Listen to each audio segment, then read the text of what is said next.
Setelah mendengar berita kekalahan Jepang dari sekutu, para pemuda mendesak Soekarno-Hatta agar segera memproklamirkan kemerdekaan Indonesia. Soekarno-Hatta menolak karena proklamasi kemerdekaan harus dilakukan melalui rapat PPKI. Dengan diperdengarkannya suara-suara utusan tersebut, maka tercapailah simbol persatuan seluruh Indonesia. Sedangkan para pemuda beralasan bahwa proklamasi kemerdekaan seharusnya segera dilakukan tanpa ada keterlibatan negara lain, termasuk PPKI yang merupakan organisasi buatan Jepang. Kalangan tua menanggapi kritik dari kalangan muda bahwa soal cepat atau lambat kemerdekaan Indonesia tidaklah penting. Yang penting adalah kemerdekaan Indonesia disiapkan secara matang. Selain itu, kemerdekaan Indonesia merupakan pemberian Jepang atau tidak juga tidaklah penting, karena lebih penting untuk memikirkan bagaimana menghadapi pasukan sekutu yang akan datang. Oleh karena perbedaan pendapat itu, para pemuda memutuskan untuk menculik Soekarno-Hatta ke Rengas Dengklok di Jawa Barat dengan tujuan untuk menjauhkan Soekarno-Hatta dari pengaruh Jepang.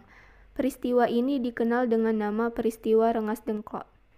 Tetapi, benarkah kemerdekaan Indonesia dilakukan tanpa pengaruh Jepang?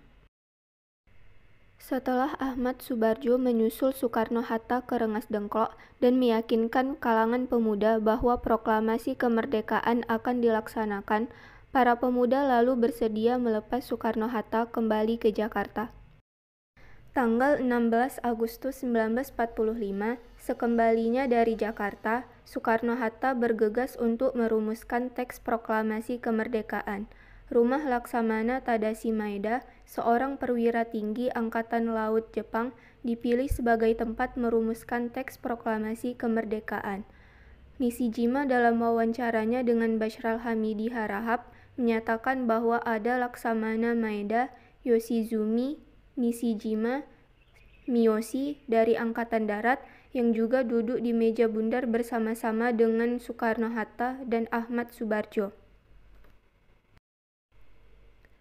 Hal ini juga turut didukung oleh pernyataan Hatta dalam bukunya yaitu sekitar proklamasi 17 Agustus 1945 bahwa saat rapat menyusun teks proklamasi tersebut, terdapat Laksamana Maeda dan Miyoshi yang menyaksikan rapat tersebut. Teks proklamasi yang telah disusun lalu diketik oleh Sayuti Meli. Teks ini lalu dibacakan pada tanggal 17 Agustus 1945 di Jalan Pegangsaan Timur 56, Jakarta Pusat, menandai kemerdekaan bangsa Indonesia. Sekarang, jika kamu perhatikan pada teks proklamasi, tanggal yang digunakan adalah hari 17 bulan 08 tahun 05, bukan tanggal 17 bulan 08 tahun 1945. Shigetada Nishijima menyatakan bahwa tahun 05 ini merupakan celah bagi Belanda dan sekutu untuk menganggap bahwa kemerdekaan Indonesia adalah buatan Jepang, karena tahun 05 adalah tahun yang berdasarkan sistem kalender Jimmu Jepang.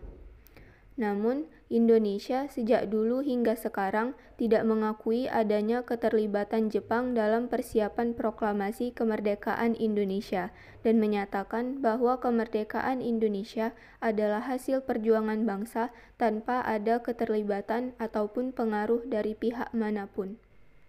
Bagaimana menurutmu? Apakah proklamasi kemerdekaan Indonesia dilakukan tanpa adanya pengaruh dan keterlibatan Jepang seperti yang diinginkan kalangan pemuda?